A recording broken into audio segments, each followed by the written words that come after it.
ज्या विषयावर बोलत आहोत तो विषय एकूण पर्यावरणाच्या दृष्टीने नव्हे तर जीवन वाचवण्याच्या दृष्टीने अत्यंत महत्त्वाचा आहे. जशा आपल्या शरीरातल्या आर्टरीज नसा असतात त्या जर आवडल्या गेल्या तर माणूस जगू शकत नाही, तसाच अगदी नद्यांच्या योगदानाचा भाग आणि महत्त्व हे आपल्याला आज समजल्याशिवाय जीवन वाचवणं शक्य होणार नाही.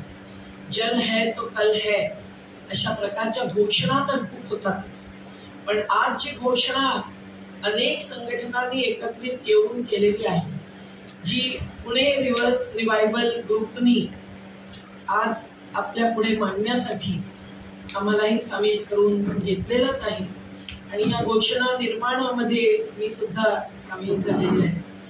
पण ही घोषणा ही नद्यांना वाचवण्याची म्हणजेच पर्यावरण वाचवण्याची, जीवन वाचवण्याची आहे.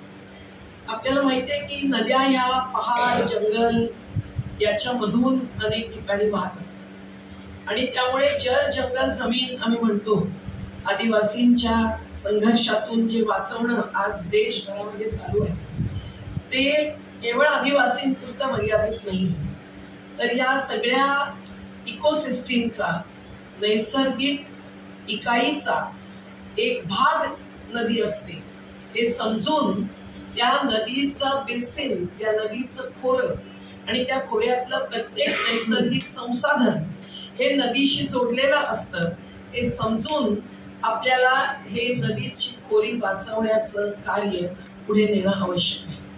आपण पाहतो आहोत की नदीच्या खोऱ्यामध्ये अगदी नदीपासून सुरुवात केली तर नदी सुद्धा ही झऱ्यापासून ते उपनदीपर्यंत अशा वेगवेगळ्या जलस्रोतातूनच वाहत असते आणि हे जलस्रोत वर्षभर जर नदीमध्ये येऊन मिळू पाहतात आणि मिळणं जर आवश्यक असतं तर मग त्यासाठी जंगल आणि हिरवं आच्छादन धरतीवरचं वाचवणं हे अपरिहार्य आहे. जर का जंगल किंवा हिरवं आच्छादन नसेल तर 4 महिने जास्तीत जास्त पडणारा पाऊस हा नदीपर्यंत वर्षभर पोहोचवणं अशक्य आहे. आणि ते जंगल आज हिरव्या व्हेंटिलेटर्सचं काम करते. कोरोना सारखा व्हायरस आला की सर्वांना प्राणवायूची आठवण येते, परंतु ज्या वेळेला नदीच्या सौंदर्यीकरणाच्या नावाने, नदीच्या विकासाच्या नावाने नदीवरती मोठी धरणं बांधून नद्यातल्या पाण्याच्या उपयोगाच्या नावाने जंगल संपवली जातात.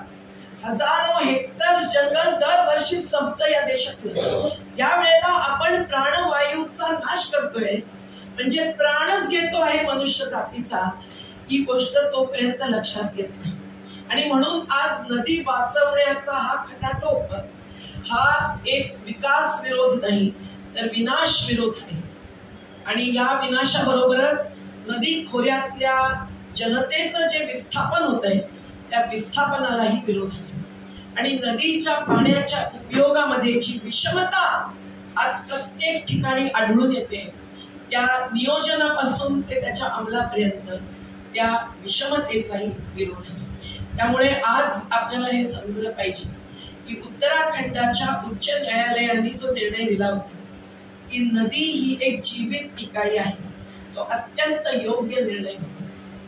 काही पिटिशनर्सनी सर्वोच्च न्यायालयामध्ये त्याच्याबाबत एक वेगळंच म्हणणं मांडलं की उत्तराखंडाच्या एका राज्याच्या न्यायालयाला सर्व देशातल्या नद्यांबद्दल काही म्हणणं शक्य नाही.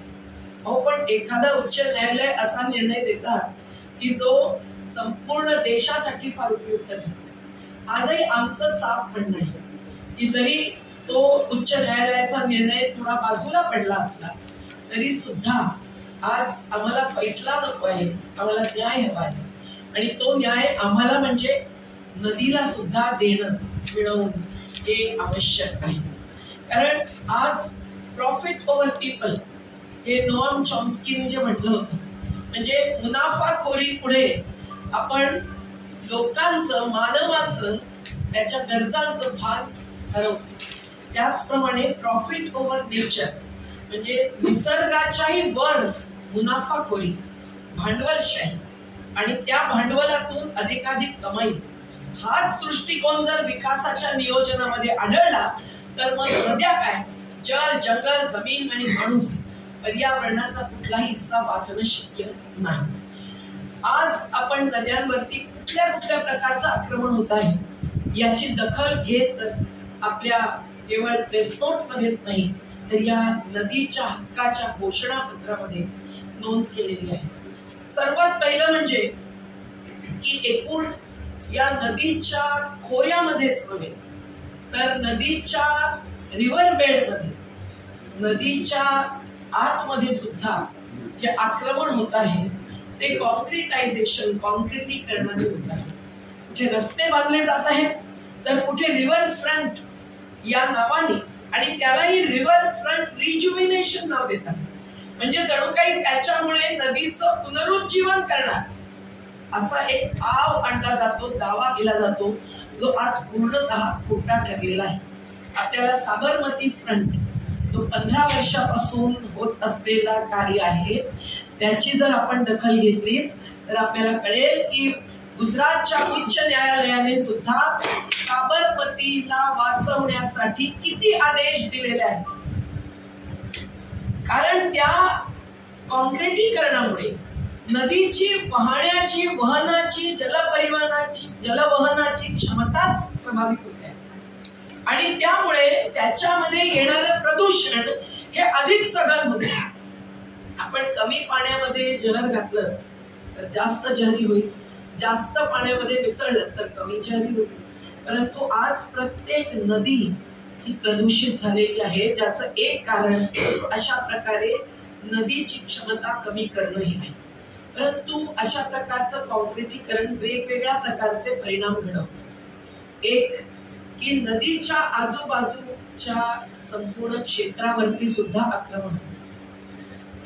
आता पुण्यामधल्या मुळा मोठ्या नदीच्या आजूबाजूचं एकूण वातावरण, याच्यामध्ये किती हिरवं आच्छादन आहे याचा हिशोबही न करता ज्या वेळेला तिथे रिव्हर फ्रंट बनवण्याचा प्रोजेक्ट मांडला गेला त्यावेळेला एकही झाड तोडणार नाही असा दावा केला गेला.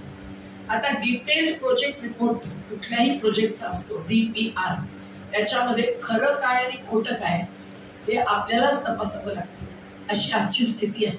आणि त्यामुळे शेवटी त्यांनी 7,500च्या वर झाडं तोडावी लागणार म्हणून राज्याच्या ट्री ऑथॉरिटीकडे परमिशन मागितली. ती 7,400 झाडांची घेतली.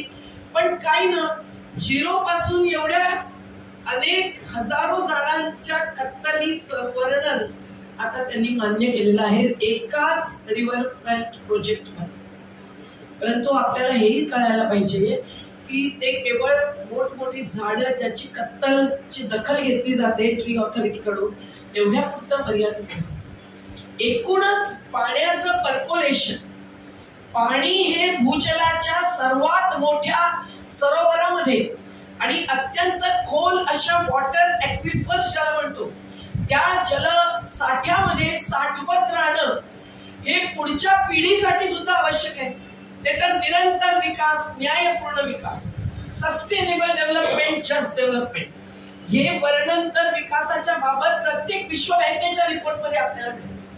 परंतु प्रत्यक्षामध्ये हे जर जल पुनर्भरण चालू राहिलं नाही, ज्याचा नाश होतो आहे ते नदीच्या खोऱ्यातले जे डायरेक्टली ड्रेनिंग एरियाज असतात, म्हणजे ज्यातून सरळ पाणी नदीत येतं.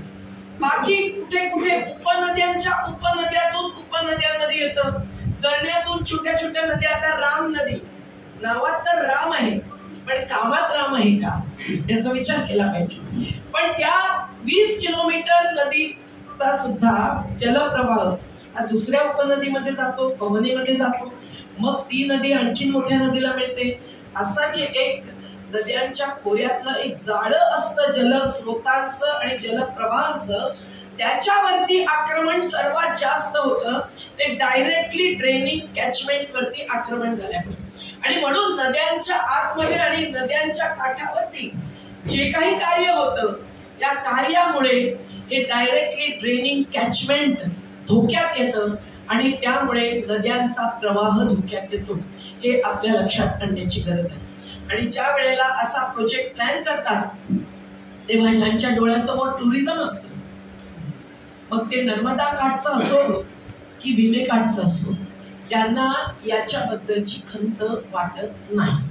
परंतु आपल्याला हे लक्षात घ्या की पुणे रिव्हरफ्रंट प्रोजेक्ट जो आहे त्या प्रोजेक्टला काही वर्षांपासून, 2019 पासून तरी पर्यावरणीय मान्यता मिळून काम सुरू होऊ शकलं नाही. आणि त्यांनी आता तो प्रोजेक्ट अधिक व्यापक करण्याच्या दृष्टीने ज्या वेळेला पुन्हा प्रस्ताव पेश केला तेव्हा जिथे त्यांनी यामध्ये कुठल्याही प्रकारचं अन्य कन्स्ट्रक्शन होणार नाही, त्याच्यासाठी जमीन वापरली जाणार नाही असं म्हटलं होतं, ते सगळं बदलून त्यांना काही हजार चौरस मीटरची जमीन ही अगदी टॉयलेट्स पासून प्रत्येक गोष्टीसाठी वापरण्याचं सूचित करावं लागेल. आणि जी SEIAA state environment impact assessment authority ही केंद्रीय पर्यावरण वन आणि वनजीवनाच्या मंत्रालयाचा राज्यस्तरीय केंद्र म्हणून काम करत असलेली ऑथॉरिटी असते. या ऑथॉरिटीनी आता तरी मंजुरी नाकारलेली आहे, प्रलंबित ठेवलेली आहे.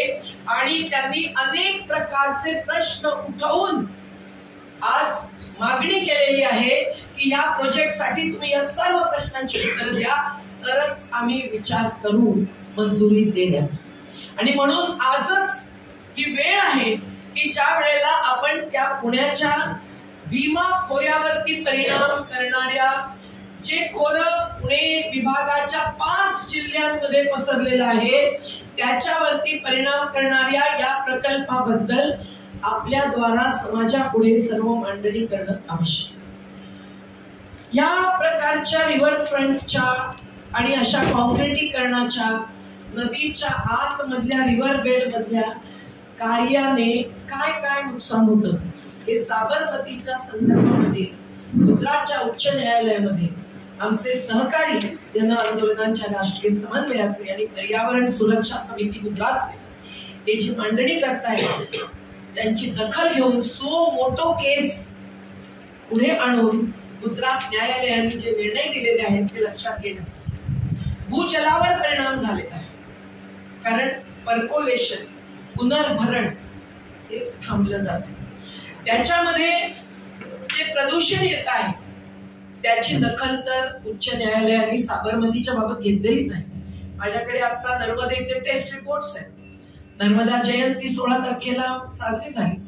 हजारो लोक एकेका ठिकाणी येतात, ते पूजन करतात, पण नदीच्या बद्दलचं मनन करत नाही.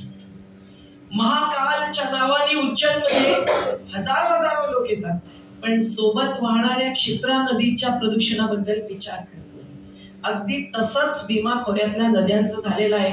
आणि ते जर इंद्रायणी नदीचं सुद्धा झालं आहे तर ते कशामुळे की जे वारकरी अत्यंत सादगीचं जीवन जगणारे ते तिथे पोचतात, आपल्या संतांवरच्या निष्ठेने त्यांना आचमन सुद्धा घेणं कठीण जात आहे. हे अनेक नद्यांबद्दल झालेलं आहे. हे प्रदूषण हे दुसऱ्या प्रकारचं आक्रमण आहे. हे प्रदूषण 3 प्रकारे मुख्यतः होत आहे. एक, शहरं वाढतायत. शहरीकरण म्हणजे सौंदर्यीकरण नाही. शहरीकरण म्हणजे अधिकाधिक गंदगी ज्याला आपण म्हणतो, वेस्ट ज्याला आपण म्हणतो, तो सगळा कचरा आणि ती सगळी घाण ही निर्माण करणं सुद्धा आहे. आणि ते कुठे जाते? कुठलंही प्लॅनिंग इतक्या कम्प्लीट परफेक्ट रीतीने केलं जात नाही. म्हणून शहरातल्या नद्या सुद्धा नाले बनतात. आज मिठी नदीची तुम्ही स्थिती पाहिली तर का मिठी नदीच्या बाजूची गरिबांची घरं तोडली गेली? मिठी नदी वाहती करण्याच्या नावाने या शरीफ बाई बसलेल्या आहेत, आता आले, त्यांचं घर तोडलं गेलं, अजून त्यांना घर मिळालं नाही. पण एका बाजूच्या बिल्डिंग तोडल्या जात नाही आणि गरिबांची घरं तोडली जातात, जिथून खरं तर पाणी सरळ वाहू शकत असतं, ती पारदर्शक घरं असतात. पण आज अशा प्रत्येक नदीचं प्रदूषण हे शहरातली गंदगी जाण्यामुळे होत असताना ज्या STP स्युएज ट्रीटमेंट प्लॅन्टची निर्माण करायला पाहिजे ते होत नाही. साबरमतीच्या संदर्भात उच्च न्यायालयाने ते निर्माण करून घेतलं, अधिकांश म्हणून झालं. पण नर्मदेच्या खोऱ्यातल्या एकेका शहरामधून अनेक दशलक्ष लिटर एकेका शहराची गंदगी जात असताना STP साठी कोट्यावधी रुपये विश्व बँकेसारख्या अनेक सावकारी संस्थांकडून सरकार घेत असताना आणि घेतलं असताना त्याचं बांधकाम पूर्ण करत नाही, कारण त्याबद्दल संवेदना नाही.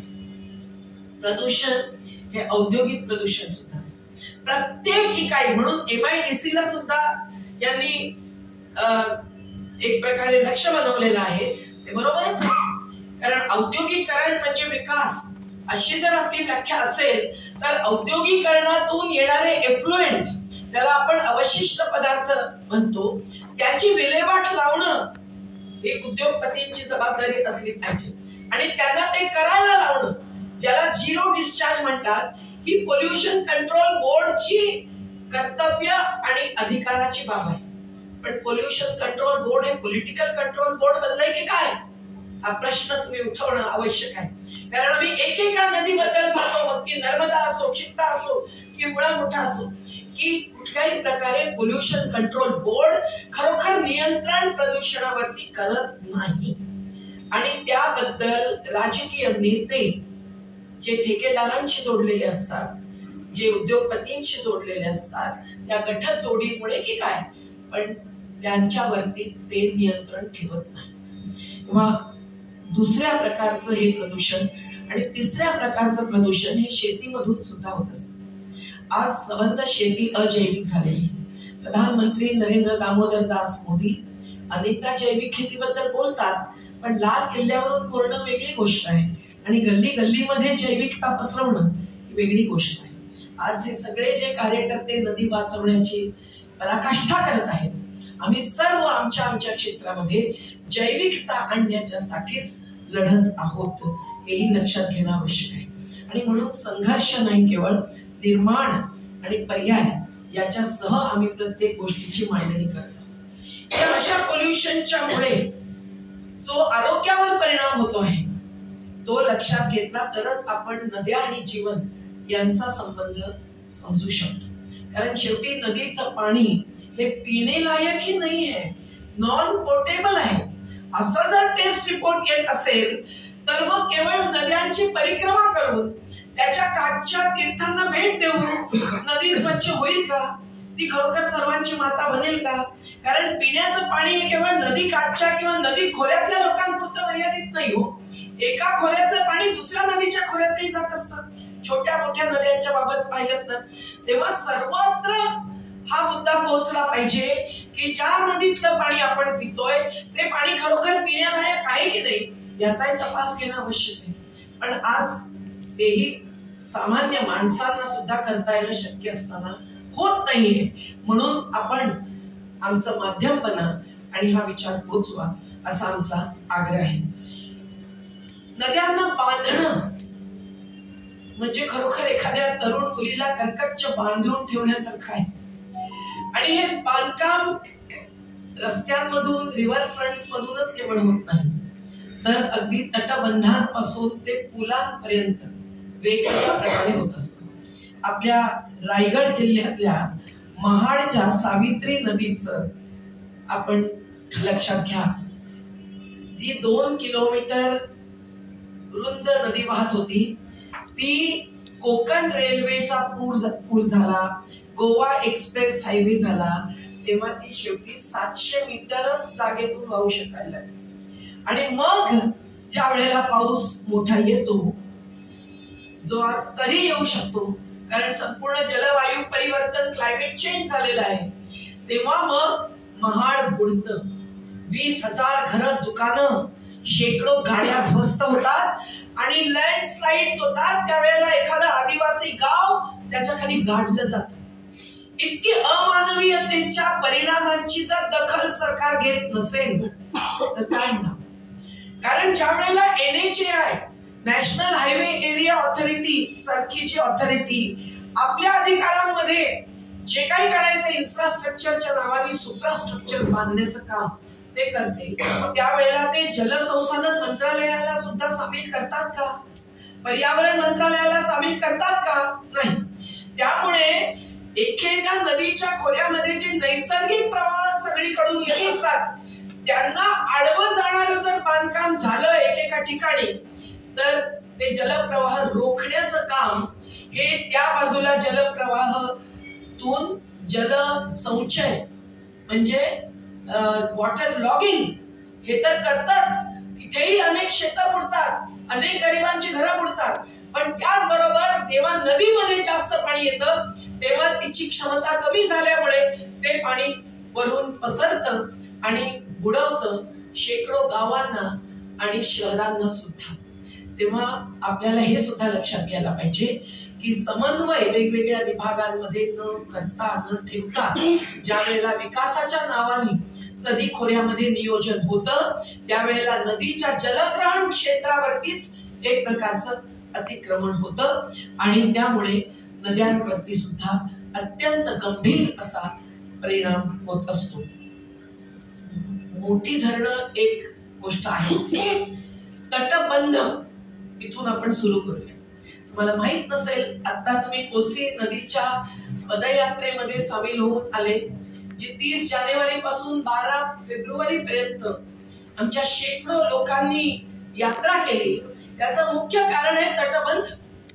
दोन्ही बाजूंनी नद्यांना असे बंध घालणं हे एक हास्यास्पद आणि पर्यावरण विरोधी कार्य आहे. नदी अशा प्रकारचं बंधन मानत नाही. ती ताळ तोडून जाते, तिचा प्रवाह बदलते.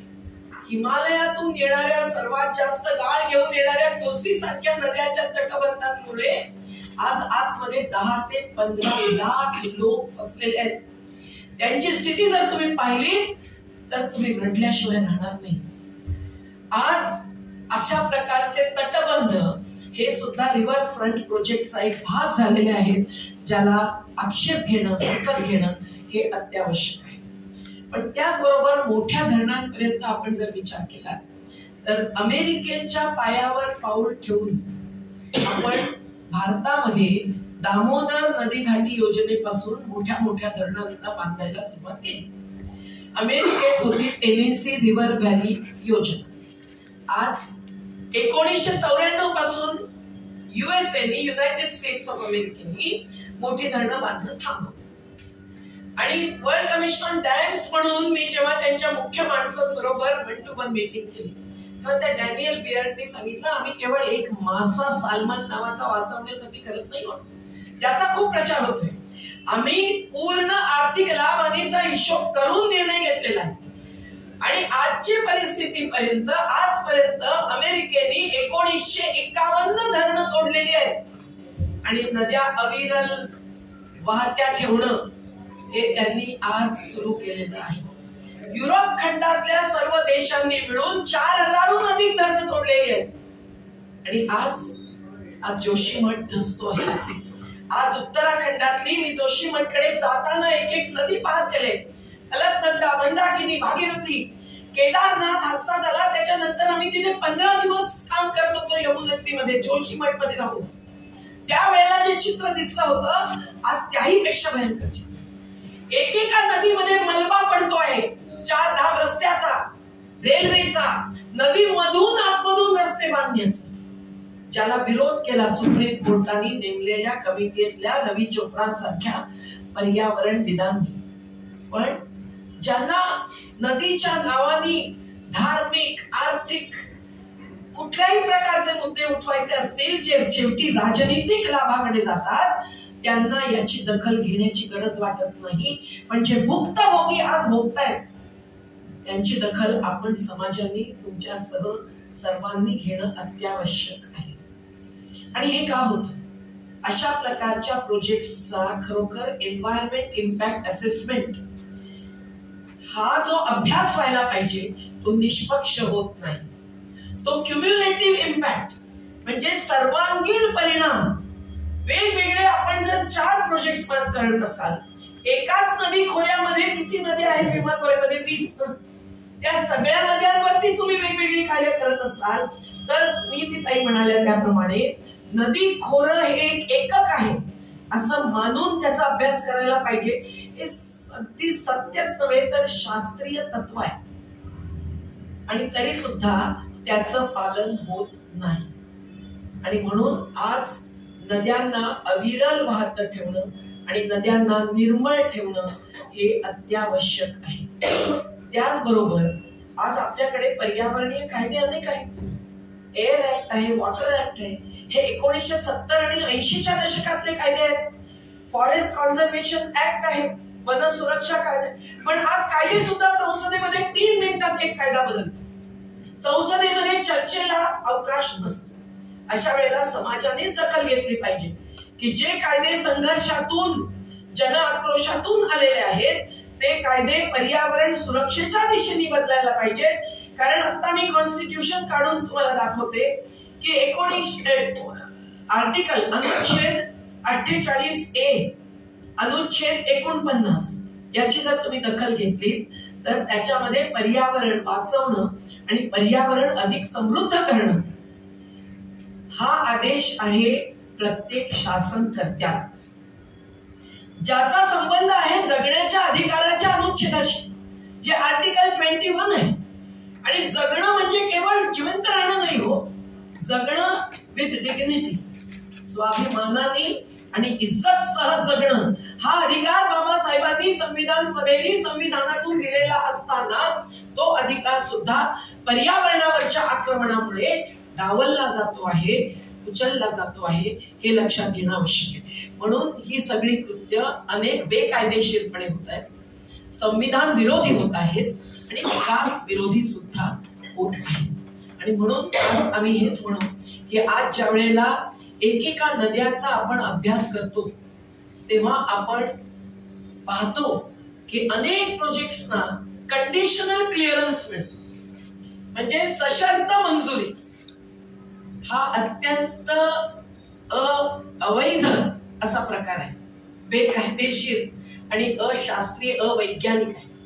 अहो एकदा का प्रोजेक्ट पुढे गेला 107 नद्यांवरती आता रिव्हरफ्रंट प्रोजेक्टचा प्लॅनिंग आहे. हे पुणे रिव्हरफ्रंटच्या संदर्भात लढणाऱ्यांनीच आम्हाला सांगितलं तेव्हा मीही चकित झालो.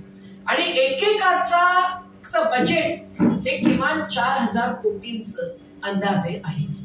तेव्हा एवढ्या मोठ्या प्रोजेक्ट्स मधून कोण काय कमावणार आणि आपण सर्व समाजातले संवेदनशील नागरिक काय घालवणार. आणि नदीच्या वरती जगणारे जे आहेत, जे शेतकरी आहेत, ज्यांच्या बरोबर जोडलेले शेतमजूर आहेत, मच्छीमार आहेत. आमच्या नर्मदेमध्ये 50हून जास्त कोऑपरेटिव्ह सोसायटी आहेत. सरदार सरोवर मध्ये ठेकेदाराला पाऊल ठेवून न देता आम्ही या सोसायट्या बनवल्या. परंतु आम्ही म्हणजे आम्ही कोणी त्याचे सदस्य नाही, तिथल्या मच्छीमारांचा तो हक्क आहे. जहां जमीन डुबी हमारी, पाणी मछली कैसे तुम्हारी, असा नारा नाही संकल्प घेऊन ते आज कार्यरत आहेत. पण उद्या जर नदीमध्ये जलपरिवहन सुरू झालं, क्रूज जो आज तिथे गंगेतून अयोध्येला येता येता सुद्धा अडकला एका नदीमध्ये, पण लाखो रुपयांचं तिकीट देऊन परदेशांना आणून अशा प्रकारचं जलपरिवहन हे सुद्धा नदीचा विनाश करणार आहे. याच्याबद्दल केंद्रीय प्रदूषण नियंत्रण मंडळाचा स्पष्ट रिपोर्ट नॅशनल ग्रीन ट्रायब्युनल कडे प्रस्तुत झालेला आहे. पण तरी सुद्धा आज कायदे बदलत आहेत आणि त्यातून ह्या मंजुऱ्या दिल्या जात आहेत. अशा प्रकारे जंगल संरक्षण कायदा, वन सुरक्षा कायदा सुंदरलाल बहुगुणाजींनी इंदिरा गांधींना समजावून तो कायदा 1980 मध्ये आणला होता. आज तो कायदा कसा बदललाय की ग्राम सभेला आदिवासींच्या सुद्धा न विचारता जंगल कुणालाही देऊ शकतो. आता नदीमध्ये पाणी खेचून आणणारं, सतत वाहत ठेवणारं जे जंगल ते जर संपलं आणि गैरवन कार्यांसाठी म्हणून दिलं गेलं, मग ते बाबा रामदेवांना असो की आणखी कुठल्या कंपनींना असो, उद्देश कुठलाही असेल, परंतु ते जंगल संपलं तर नदी वाहती राहू शकणार नाही. आज अनेक नद्या म्हणून या सुखा आणि बाढ, दुष्काळ आणि पूर याच्या चक्रामध्ये अडकलेल्या आहेत.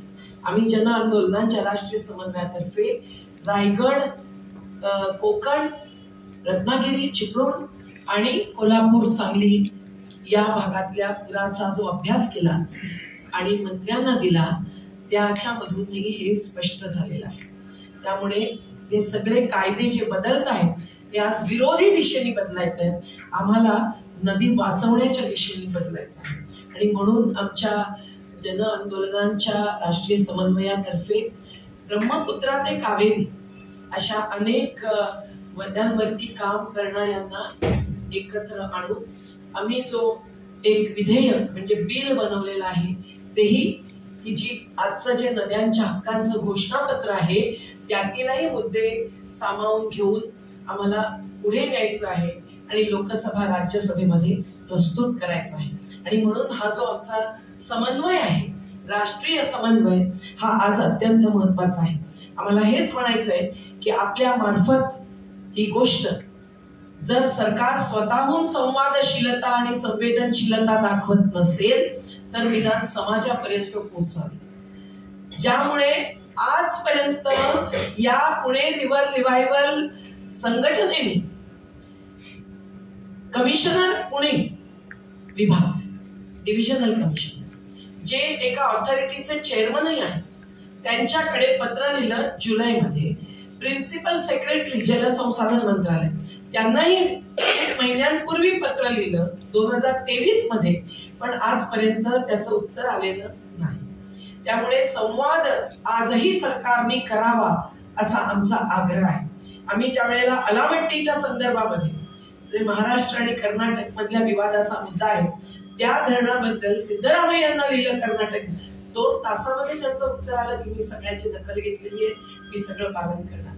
महाराष्ट्रामध्ये सगळ्या अधिकाऱ्यांनी आमच्या बरोबर चर्चा केली, परंतु मंत्री महोदय, मुख्यमंत्री, उपमुख्यमंत्री या सर्वांचं लक्ष नदी वाचवणं, पर्यावरण वाचवणं या प्राथमिकतेसह या प्राधान्यासह विकासाच्या खऱ्या दिशेने जाणं याकडे असलं पाहिजे असा आमचा आग्रह आहे.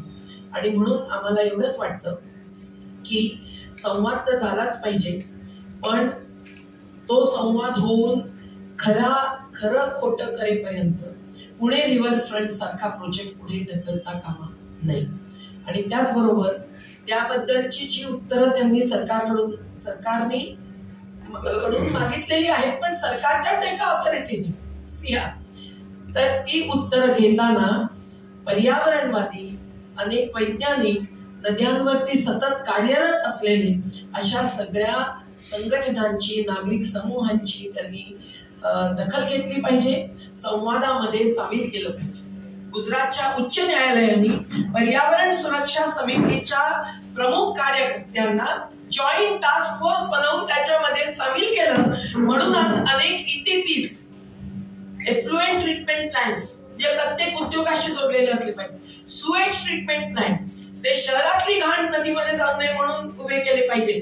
त्या सगळ्याचं कार्य पुढे गेलं, पण महाराष्ट्रामध्ये अजूनही असं झालेलं नाही. आणि महाराष्ट्राने सर्वात जास्त मोठी धरणं बांधलेली आहेत देशातली, 5 ते 6,000. पण नद्या वाचवणं याच्यासाठी खरोखर नद्यांवरचं आक्रमण आणि अतिक्रमण प्रत्येक दृष्टीने थांबलं पाहिजे असं आमचं म्हणणं आहे. ज्या गोष्टीचा पवनाचा जो उल्लेख होतो आहे त्या टाटा धरणग्रस्तांचा आजही लढा चाललेला आहे. सुनीतीताई त्यात प्रमुख भूमिका निभावत आहेत.